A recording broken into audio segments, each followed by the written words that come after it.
Bienvenidos de nuevo a The Deep Dive. Hoy nos sumergimos en un conjunto de fuentes bastante fascinantes sobre el conflicto entre Rusia y Ucrania. Vamos a ir, como siempre, más allá de los titulares, buscando esas complejidades que a menudo se pasan por alto. Exactamente. Vamos a diseccionar estrategias militares, destapar actos de sabotaje y explorar el impacto humano de esta guerra en ambos lados del frente. Prepárense porque hay algunas revelaciones bastante sorprendentes. Por ejemplo, habían escuchado de la historia del tren que explotó en Moscú. O el auge de grupos partisanos ucranianos que operan en territorio ruso, llevando a cabo ataques cada vez más audaces. Hay mucho que analizar. Empecemos.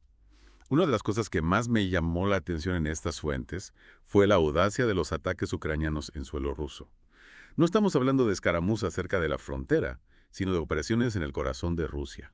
Lo que es fascinante aquí es el cambio de estrategia. Ucrania ya no se centra únicamente en defender su propio territorio, sino que busca activamente debilitar la capacidad de Rusia para hacer la guerra. Un ejemplo claro es el ataque a la base de drones en Oriol. Cierto. Y los informes sobre ese tren de municiones que explotó en Moscú, un golpe directo a la moral rusa y la logística. Parece que Ucrania está intentando cortar la cabeza de la serpiente, por así decirlo, interrumpiendo las líneas de suministro, sembrando el caos. Precisamente, al atacar objetivos como ferrocarriles y depósitos de combustible, Ucrania busca paralizar la maquinaria de guerra rusa desde adentro. Esta guerra asimétrica está diseñada para explotar las debilidades de Rusia y dificultar la sostenibilidad de sus operaciones militares a largo plazo. Y no solo se ataca al ejército, ¿verdad? También estamos viendo ciberataques dirigidos a infraestructuras críticas, como el que sufrió el operador de telecomunicaciones Phoenix en Donetsk, territorio ocupado por Rusia. Si conectamos esto con el panorama general, estos ciberataques demuestran la naturaleza cambiante de la guerra moderna.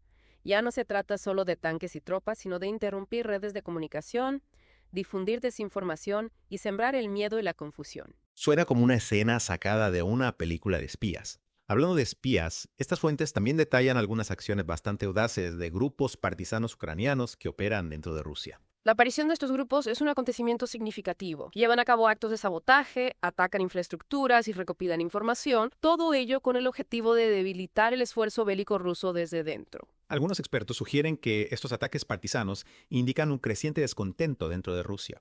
Otros argumentan que se trata de un pequeño grupo marginal. ¿Cuál es su opinión al respecto? Es una pregunta compleja. Si bien es cierto que hay indicios de descontento dentro de Rusia, es difícil calibrar el alcance y la profundidad de este fenómeno. El caso de Igor Girkin, un antiguo líder militar ruso encarcelado por criticar la gestión de la guerra por parte de Putin, es un ejemplo de las tensiones que están surgiendo. El caso de Girkin es bastante impactante. Estamos hablando de un antiguo líder militar, clave en la anexión de Crimea, que ahora está en la cárcel por criticar a Putin. Algunos podrían decir que Girkin es una figura descontenta, con su propia agenda. ¿Cómo evaluamos la legitimidad de sus afirmaciones? La crítica de Girkin va más allá de las tácticas militares. Cuestiona el liderazgo de Putin, su competencia e incluso su legitimidad. Sin duda, es un acto de desafío significativo, que pone de manifiesto la creciente paranoia de Putin y el férreo control que intenta mantener sobre el poder. Y no se trata solo de figuras de alto perfil como Girkin. Hay informes de soldados rusos que desertan, se niegan a luchar e incluso huyen del país. El coste psicológico de esta guerra para los soldados rusos es inmenso. Se enfrentan a un enemigo decidido, a condiciones durísimas y a un número de bajas cada vez mayor.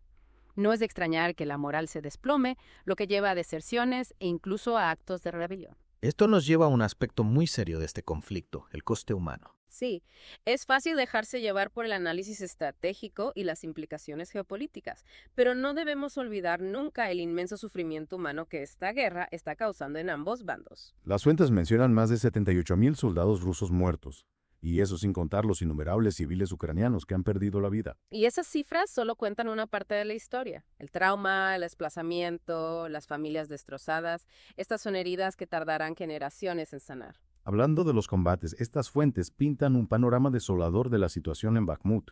Parece una auténtica picadora de carne, con grandes pérdidas para ambos bandos. Bakhmut se ha convertido en un símbolo de la brutalidad de esta guerra. Los combates allí han sido implacables, con ambos bandos invirtiendo recursos y hombres en una batalla que ha supuesto escasas ganancias estratégicas. Las fuentes mencionan que el grupo Wagner está muy involucrado en Bakhmut. ¿Quiénes son estos tipos y por qué son tan importantes? El grupo Wagner es una empresa militar privada, con estrechos vínculos con el Kremlin. Son esencialmente mercenarios, a menudo reclutados en prisiones y conocidos por su crueldad y su desprecio por los derechos humanos. Su participación en Bakhmut sugiere que el ejército ruso regular está bajo presión y se enfrenta a una escasez de personal. Es escalofriante pensar en que se envíe a convictos al frente. ¿Qué nos dice su participación en Bakhmut sobre el estado del ejército ruso? Indica que Putin está dispuesto a llegar a cualquier extremo para alcanzar sus objetivos en Ucrania, incluso si eso significa desplegar mercenarios con reputación de brutalidad. Tenemos a Ucrania Taksha atacando en el interior de Rusia, ciberataques que interrumpen las redes de comunicación, grupos partisanos que sabotean infraestructuras y una brutal guerra terrestre que se libra en lugares como Bakhmut. Y no olvidemos el creciente descontento dentro de la propia Rusia. Las grietas en el régimen de Putin son cada vez más visibles a medida que la guerra se prolonga, aumentan las bajas y las consecuencias económicas empiezan a notarse. Es mucho para procesar. ¿Qué significa todo esto para el futuro de este conflicto? Esa es la pregunta del millón, ¿verdad? Si hay una certeza sobre la guerra es que es inherentemente impredecible. Pero, basándonos en lo que hemos extraído de estas fuentes, podemos explorar algunos escenarios potenciales. De acuerdo. Empecemos por el campo de batalla. ¿Cuáles son algunos de los posibles resultados de los combates en la propia Ucrania? Un escenario es un prolongado punto muerto, lo que se conoce como una guerra de desgaste. Ningún bando obtiene una ventaja decisiva, las líneas del frente permanecen en gran medida estáticas y los combates se prolongan, con un terrible coste en vidas y recursos. Ya estamos viendo indicios de esto en lugares como Bakhmut. Una guerra de desgaste. Nadie gana, todos pierden. ¿Qué más? Otra posibilidad, aunque quizás menos probable a corto plazo, es un gran avance por parte de uno u otro bando. Esto podría suponer una exitosa contraofensiva ucraniana que haga retroceder significativamente las fuerzas rusas o una renovada ofensiva rusa que desborde las defensas ucranianas. Así pues, el campo de batalla podría inclinarse en cualquier dirección, con enormes implicaciones para ambos países. Pero, ¿qué hay de los factores más allá del campo de batalla? Cosas como el descontento interno en Rusia o el papel de la comunidad internacional. Esas son las incógnitas, los elementos que realmente podrían cambiar la trayectoria de este conflicto. Si la presión interna sobre Putin sigue aumentando por las sanciones económicas, por las bajas, por la disidencia dentro de sus propias filas, podría conducir a un cambio de liderazgo o incluso a un colapso del régimen. Un cambio de régimen en Rusia sería un acontecimiento sísmico, con repercusiones mundiales. ¿Cuáles serían algunos de los escenarios posibles si eso ocurriera?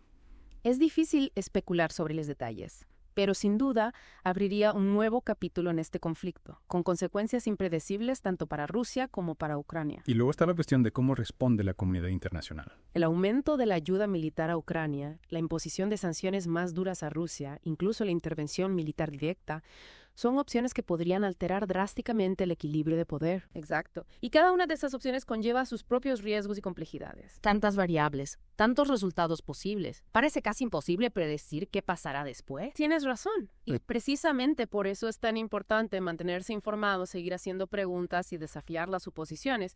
No podemos permitirnos ser complacientes o caer en narrativas simplistas. Esa inmersión profunda ciertamente me ha hecho darme cuenta de cuánto más hay que aprender sobre este conflicto. Y ese es el punto, ¿no? Ir más allá de los titulares, profundizar, comprender las complejidades y los matices.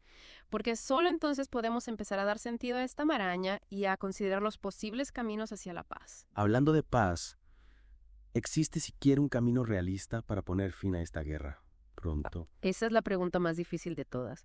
En este momento, ambos bandos parecen decididos a luchar. Y las condiciones para una solución negociada parecen esquivas, pero hay voces, incluso en medio de este conflicto, que piden diálogo, desescalada, un reconocimiento de la humanidad compartida que nos une a todos. Parece una tenue esperanza en un momento muy oscuro. Quizás, pero incluso las esperanzas tenues merecen la pena. Y quién sabe, tal vez el mismo acto de explorar estos posibles escenarios, de lidiar con las complejidades, de negarnos a ceder a la desesperación, tal vez ese sea el primer paso hacia un futuro más pacífico. Volviendo a la cuestión del campo de batalla, mencionaste la batalla de Bakhmut como un ejemplo de la brutalidad de esta guerra. ¿Puedes profundizar en el significado estratégico de esta ciudad? ¿Por qué ambos bandos están tan obsesionados con este lugar en particular? Bakhmut se encuentra en una encrucijada que controla rutas de suministro clave en la región de Donbass. Para Rusia, capturar Bakhmut sería una victoria simbólica, un trampolín hacia su objetivo más amplio de apoderarse de todo el Donbass. Entiendo. Entonces hay una importancia geográfica, pero parece que también hay un elemento psicológico en juego aquí. Absolutamente. Para Ucrania, aferrarse a Bakhmut se ha convertido en una cuestión de orgullo nacional, una demostración de su resistencia contra la agresión rusa. Han logrado infligir fuertes bajas a las fuerzas atacantes, incluidos los mercenarios de Wagner, y eso es un importante estímulo para la moral. Hablando del grupo Wagner, sus tácticas brutales y su aparente desprecio por las leyes de la guerra han generado mucha controversia. ¿Puedes contarnos más sobre los orígenes de esta organización y su relación con el Kremlin? El grupo Wagner es una entidad turbia, envuelta en secreto. Se cree que fue fundado por un exoficial de las fuerzas especiales rusas, con estrechos vínculos con Putin. Su financiación y estructura de mando siguen siendo opacas, pero está claro que operan con el beneplácito del Kremlin, proporcionando a Rusia una fuerza de combate denaciable para llevar a cabo operaciones que no quiere atribuirse directamente. Es realmente preocupante la idea de que estos mercenarios operan con impunidad, sin rendir cuentas ante nadie. ¿Qué implicaciones tiene esto para el futuro del conflicto, especialmente si la guerra se intensifica aún más? La creciente dependencia de Rusia de grupos como Wagner plantea serias dudas sobre el estado de su ejército regular y su capacidad para sostener una guerra prolongada. También aumenta el riesgo de atrocidades y crímenes de guerra, ya que estos mercenarios operan fuera de las estructuras tradicionales de mando y control. Todo esto me lleva a preguntarme sobre el papel de la comunidad internacional en este conflicto. Hasta ahora hemos visto una combinación de condena diplomática, sanciones económicas y ayuda militar a Ucrania. ¿Son estas medidas suficientes para cambiar el rumbo de la guerra? Es una pregunta compleja, sin respuestas fáciles. Las sanciones sin duda están teniendo un impacto en la economía rusa, pero hasta ahora no han logrado disuadir a Putin de continuar la guerra. La ayuda militar a Ucrania ha sido crucial para permitirles resistir la invasión rusa. Pero la cuestión de si los países occidentales deberían proporcionar armas más sofisticadas, de mayor alcance, es un tema de debate en curso. Y luego está la cuestión de la intervención militar directa.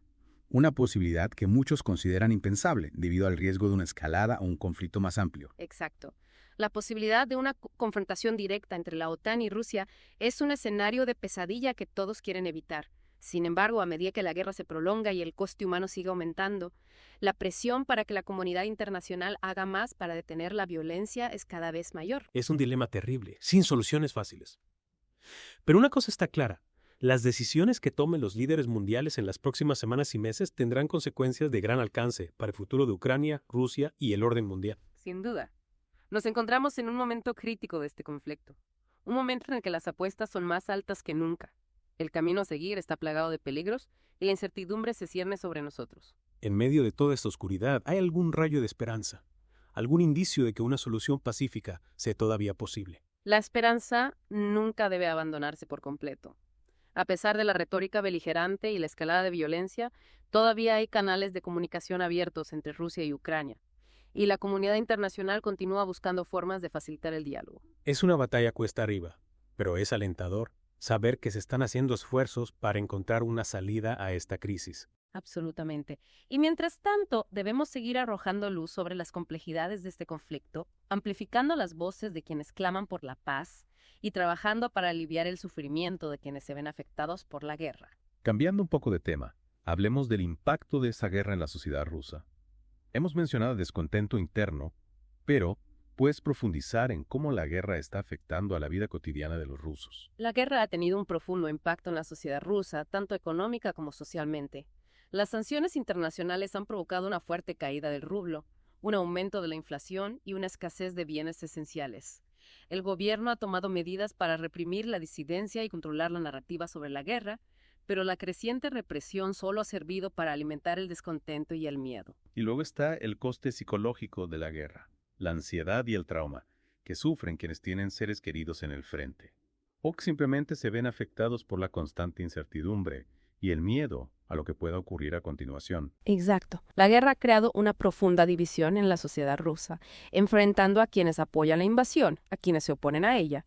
Esta polarización se ha visto agravada por la propaganda del gobierno, que ha retratado la guerra como una lucha existencial contra Occidente. Es una situación terriblemente compleja, con consecuencias de gran alcance para el futuro de Rusia. Sin duda, la guerra ha puesto al descubierto las profundas grietas de la sociedad rusa, grietas que probablemente se ensanchen a medida que el conflicto se prolongue. Cambiando de nuevo a Ucrania, me gustaría hablar del impacto de la guerra en los civiles. Hemos escuchado historias desgarradoras de personas desplazadas de sus hogares, familias separadas y comunidades enteras devastadas por la violencia. ¿Puedes hablarnos del coste humano de esta guerra desde la perspectiva de los ucranianos? La guerra ha tenido un impacto devastador en la población civil ucraniana. Millones de personas han huido de sus hogares, buscando refugio en otras partes de Ucrania o en países vecinos. Las ciudades y pueblos han sido reducidos a escombros, la infraestructura ha quedado destrozada y la economía se ha desplomado. Y luego está el trauma psicológico, el dolor y la pérdida, que sufren quienes han perdido seres queridos, hogares y comunidades. Exacto. El coste humano de esta guerra es inconmensurable. Las cicatrices de este conflicto perdurarán durante generaciones, incluso después de que los combates hayan cesado. En medio de todo este sufrimiento, es inspirador ver la resistencia y la determinación del pueblo ucraniano. Absolutamente.